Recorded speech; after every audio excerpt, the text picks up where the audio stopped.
The creature born out of desperation and hunger. The aberration created when a human commits the unspeakable act of feasting upon another human. The Wendigo spirit possesses those who gave in to their ravenousness and changes them, turns them into a beast like no other. Today, I have 5 allegedly real encounters from people just like you or me, who swear they've seen the Wendigo and have lived to tell about it. Enjoy these stories and be sure to share your own with us at darkstories.org. Now, let's begin.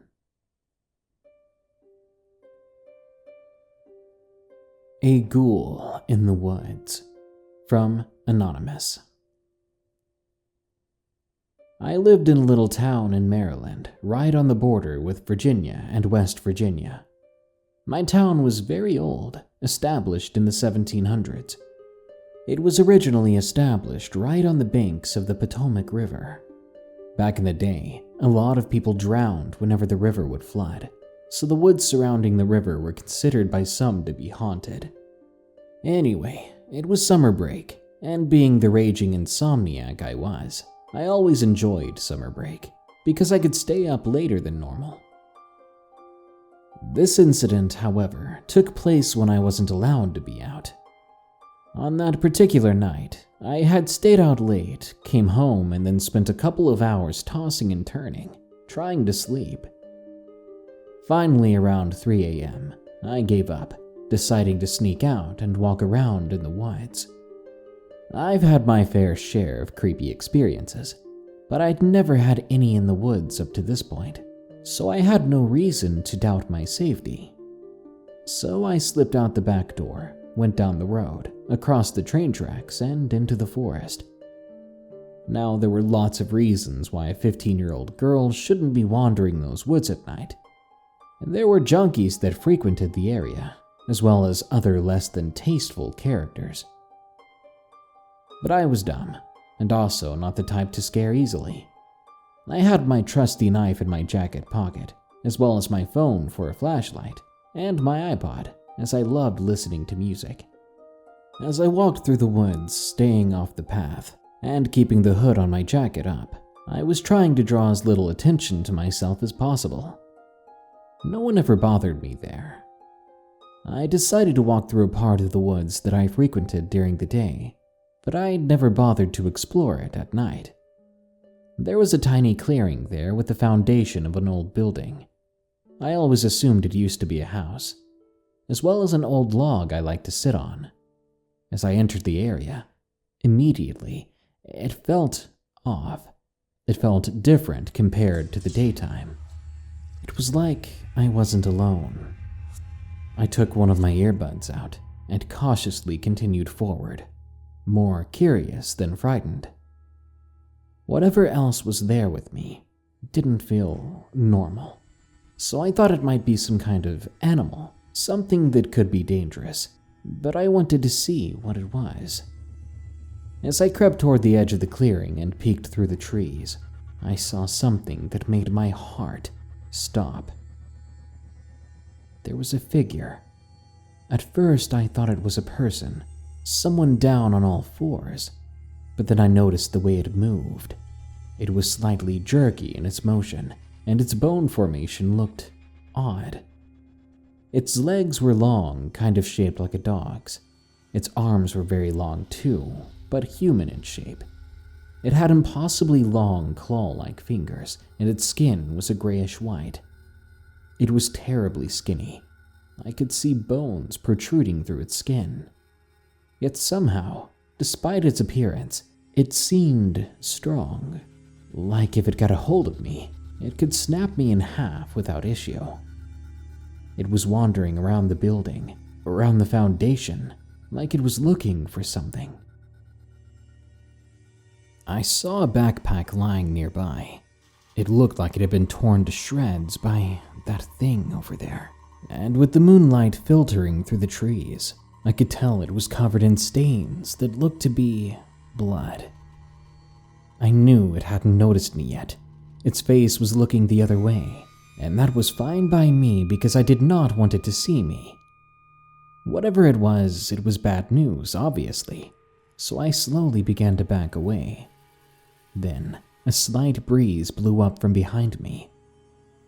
The creature stopped, and it stood stock still for a moment. It appeared to be sniffing the air. I kept backing away, keeping my eyes fixed on it. It slowly began to turn its head towards me, and I got a good look at its face. It almost looked like a person, but its jaw was much more pronounced and looked stronger than a normal human. It had very thin lips and very jagged, sharp, and yet human-like teeth. Its eyes were the worst. They were bigger than those of a man, and they were black, a kind of black that seemed to suck all life and light into it. And it had a crazed look to it. I'm not sure how to describe it, but it had this starved look in its eyes, like it was ready to devour anything within reach. I couldn't scream. I could barely move. The thing then gave this low, guttural growl. It grew louder and higher pitched until it became this inhuman shriek. I'd never heard anything like it before, or since. It pierced my eardrums. That was all I needed to hear. I turned and bolted, heading straight for the path. I was a track and cross-country runner back then. I could be pretty quick when my adrenaline hit, but I didn't look back because I knew if I did, that thing would catch me. I could hear it crashing around behind me. I could tell by the sound it was on all fours. I was barely staying ahead of it when I burst through the tree line onto the trail. I promptly crashed into someone. It was a man.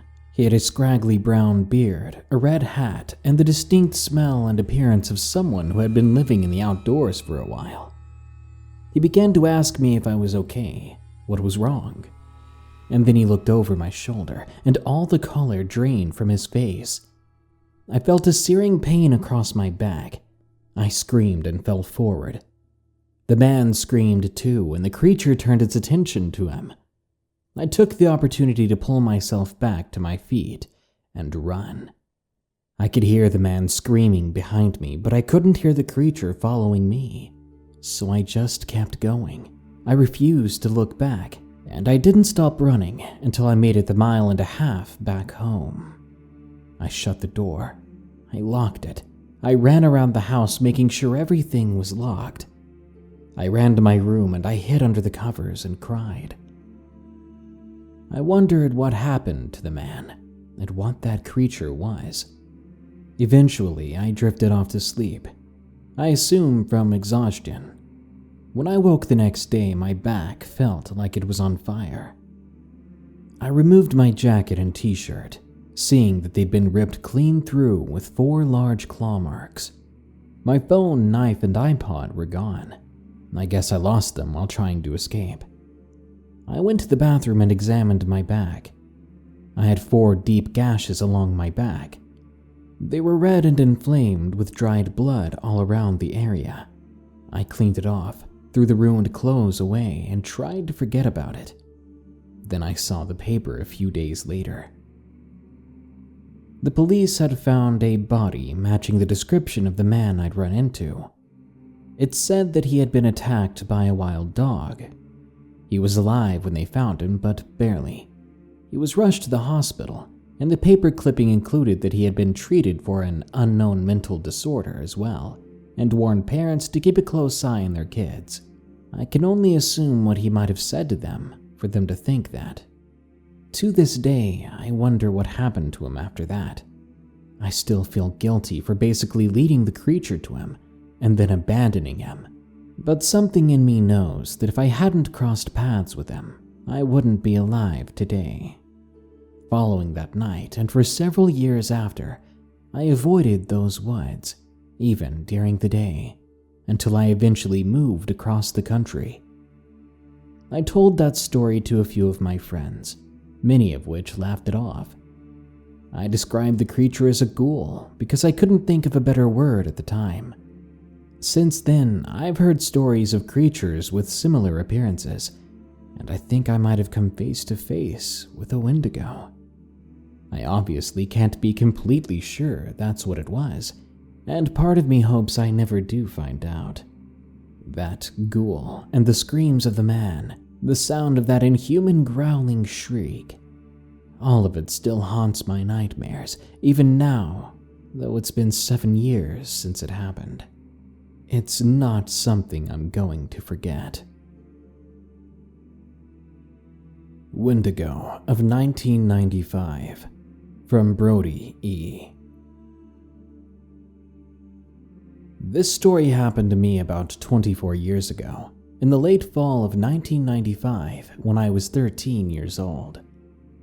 I'd been at a friend's house till around 10:30 p.m., and I had set out alone on my way back home. I took my usual shortcut through the woods when I heard a sudden bellowing roar.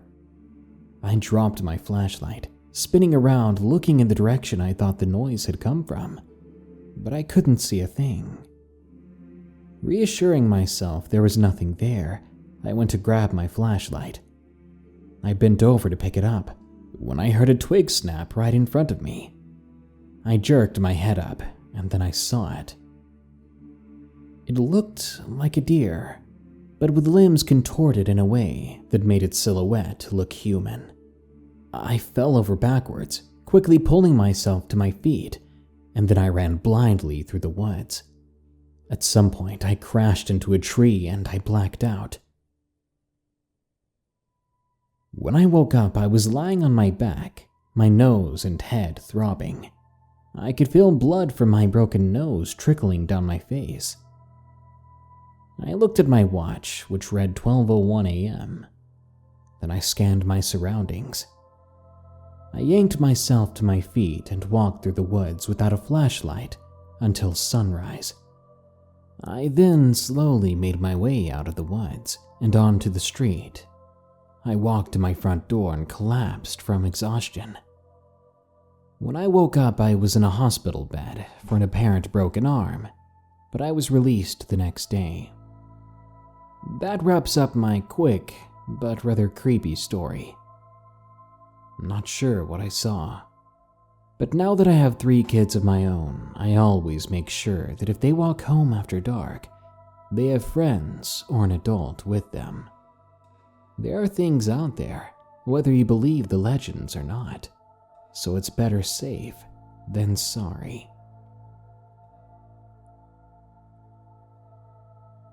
My first time camping didn't end well. From Kirsten B. A few years ago, I had some time off from work, so I decided to go camping at a national forest for the first time. This place was a couple of hours away from me and was frequented by many hikers, mountain bikers, and campers.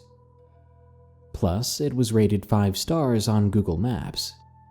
As it was, I grew up in a very large city and rarely went into the countryside, so I never really experienced the natural outdoors or anything woodsy. I decided it was as good a time as any for me to get out and see what camping feels like. I called up my friend Jake, who goes camping a lot, and I asked if I could borrow some of his camping stuff. He's a down-to-earth type of guy who loves going RVing and camping. He tried to introduce me to camping a lot. He asked me to go along with a few of his friends on some trips before, but I was always too busy, and I said no.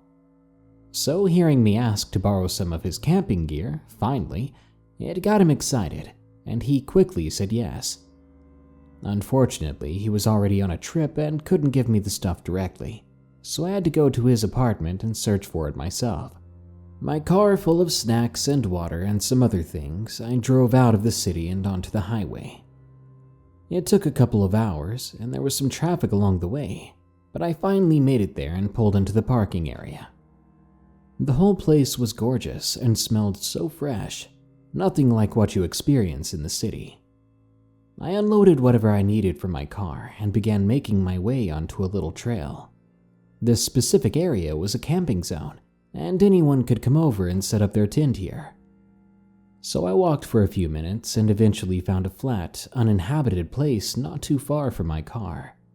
It was just far enough that I felt alone, and in the presence of the woods, but still close in case of an emergency.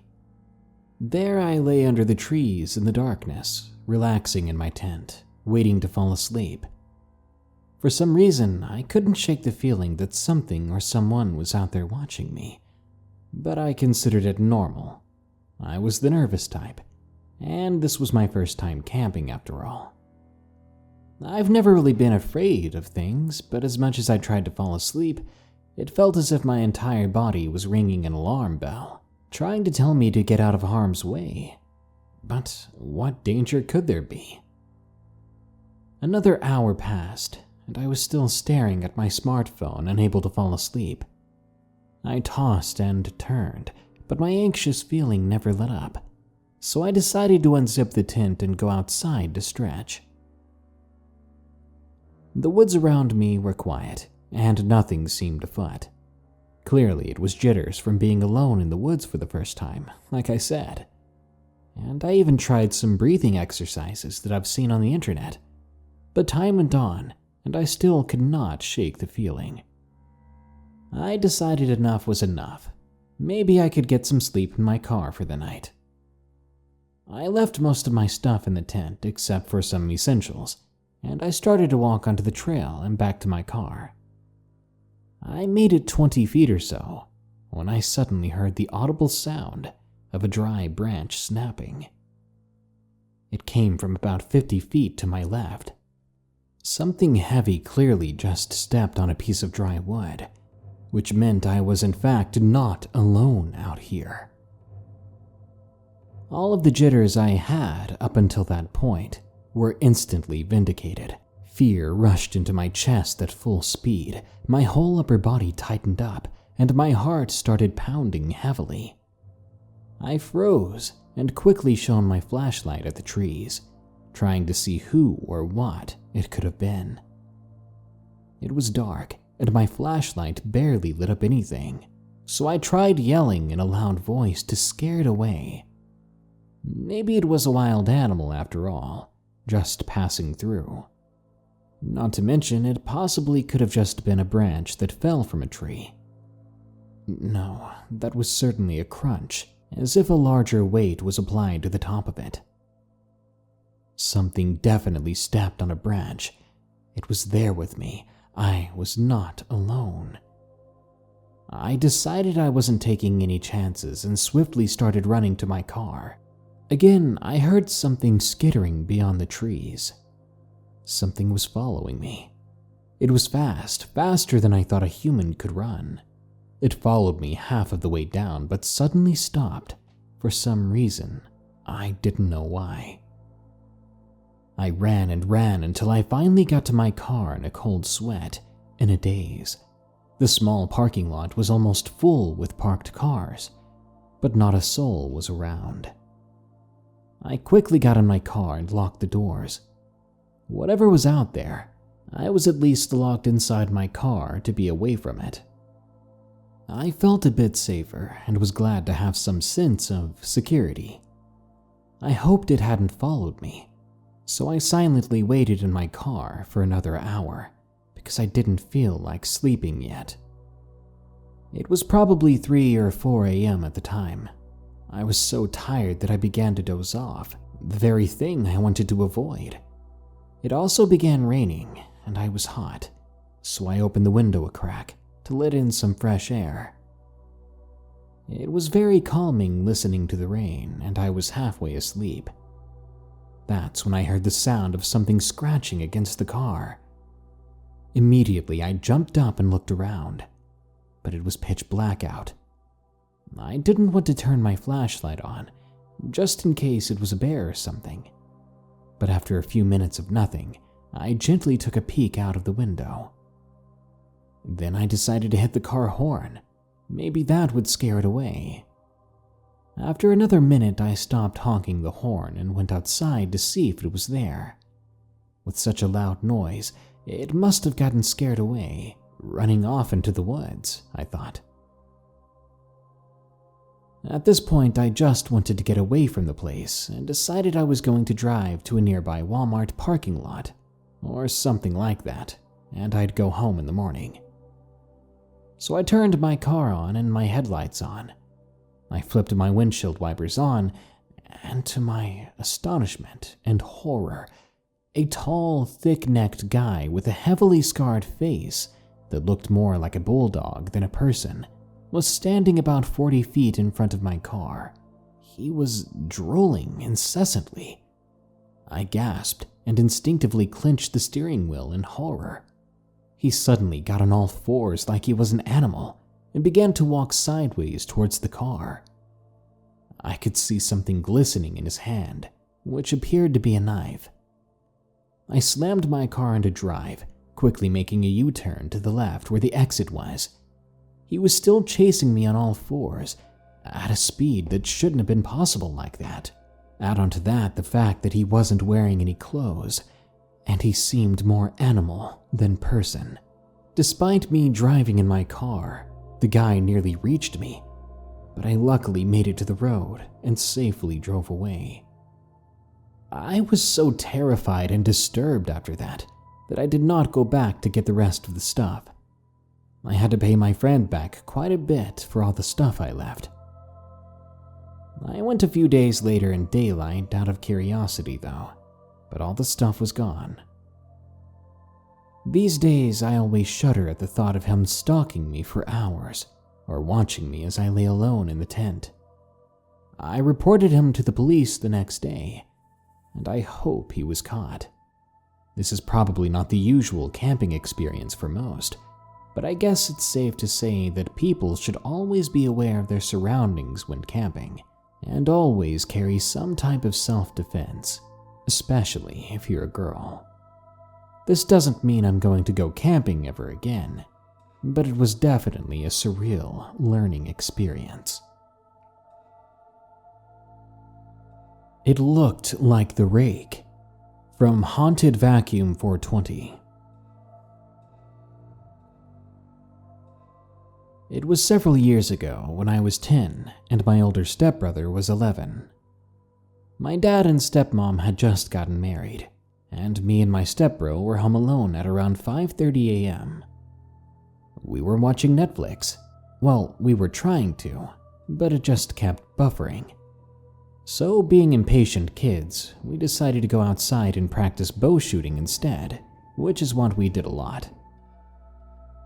There was a lot of dew on the ground outside, and the sun was just beginning to come up. It took us a couple of minutes to walk over to our target practice spot. We had fired a few arrows, then my stepbrother started acting skittish for whatever reason. We took another round of turns, but when his next turn came up, he turned white. He said to me, "I think I'll sit this one out," which I thought was weird because he was so eager to get out of there. I shot a few more arrows, but then while I was aiming, he shook me and pointed at an old burn pile a good deal away. That's when I felt a shock. What the hell was I looking at? A white, lifeless-looking face was half peeked out from behind the pile. Me, my stepbrother, and the creature stared at one another, eye to eye, for what I think was about 2 minutes. Then my stepbrother moved his foot onto a twig, causing it to break and echo. I guess it scared the creature, because it made a screeching sound that I'll never forget, something akin to a panther being murdered by a screech owl. I remember the two of us running inside and locking the door until my dad got home. All I can say is we didn't go outside alone again. I don't know what we saw, but it scared the living daylights out of me.